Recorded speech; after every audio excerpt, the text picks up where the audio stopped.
বন্দিশালায় ভয়াবহ নির্যাতন, হত্যার পর লাশ গুমের নানা কৌশল। বিগত আওয়ামী লীগ সরকারের ১.৫ দশকের শাসনামলে গুমের শিকার ও ব্যক্তিদের কিভাবে নির্যাতন করা হতো তার কিছু নমুনা গুমের ঘটনা ও তদন্তে গঠিত কমিশনের অন্তর্বর্তী প্রতিবেদনে উল্লেখ করা হয়েছে।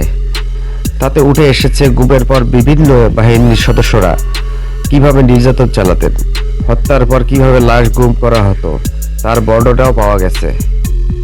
আনফোল্ডিং দ্য ট্রুথ শীর্ষক এই প্রতিবেদন গত শনিবার অন্তর্বর্তী সরকারের প্রধান উপদেষ্টা ডক্টর মোহাম্মদ ইউনূসের কাছে জমা দিয়েছে তদন্ত কমিশন। গুমের ঘটনা তদন্তে গঠিত এই কমিশন ১,৬৭৬টি গুমের অভিযোগ পেয়েছে। এর মধ্যে ৭৫৮টি অভিযোগ যাচাই বাছাই করেছে তারা। কমিশনের তদন্ত ঘটনায় জড়িত কর্মকর্তা, নির্যাতনের শিকার ব্যক্তি ও প্রত্যক্ষদর্শীর বক্তব্যে উঠে এসেছে নির্যাতন ও হত্যা ভয়াবহ বর্ণনা। প্রতিবেদনে বলা হয়েছে, গুমের পর নির্যাতনের যেসব ঘটনা বিষয়ে তদন্ত কমিশন জানতে পেরেছে তা নৃশংস এবং যে পদ্ধতিতে নির্যাতন চালানো হয়েছে তা ভয়াবহ।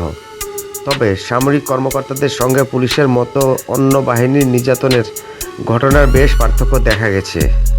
গোয়েন্দা পুলিশ, ডিবি ও পুলিশের counter terrorism and transnational crime ইউনিটের মতো বেসামরিক বাহিনীগুলোর বন্দিশালায় নির্যাতন চালানো হতো নিয়মিত ভিত্তিতে।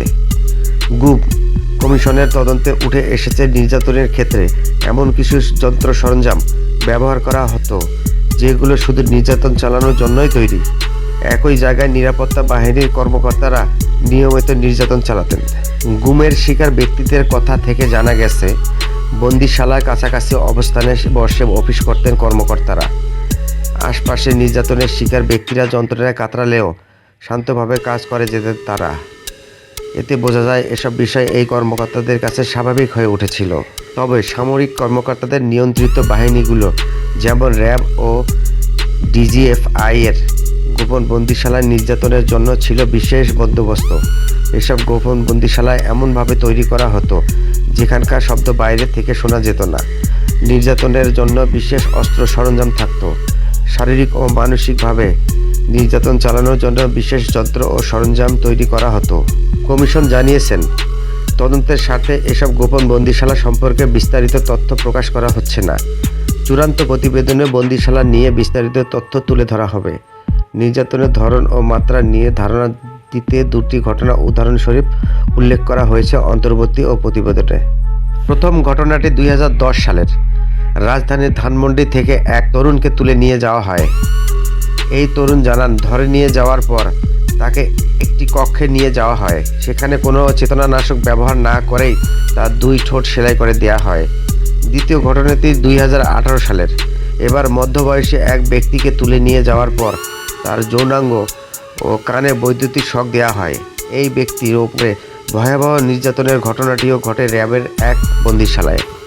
কমিশন বলছে, এই দুটি ঘটনার নির্যাতনের মাত্রা ও ব্যাপ্তি কতটা ব্যাপক ছিল তার ইঙ্গিত পাওয়া যায়।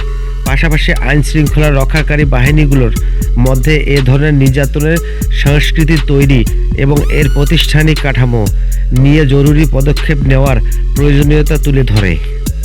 গুমের শিকার ব্যক্তিদের বেশিরভাগ সময় হত্যা নয়তো ফৌজদারি অপরাধে বিচারের জন্য আদালতে সোপর্দ করা হতো। অল্প কিছু সংখ্যক ব্যক্তিকে মামলা না দিয়ে ছেড়ে দেওয়া হতো।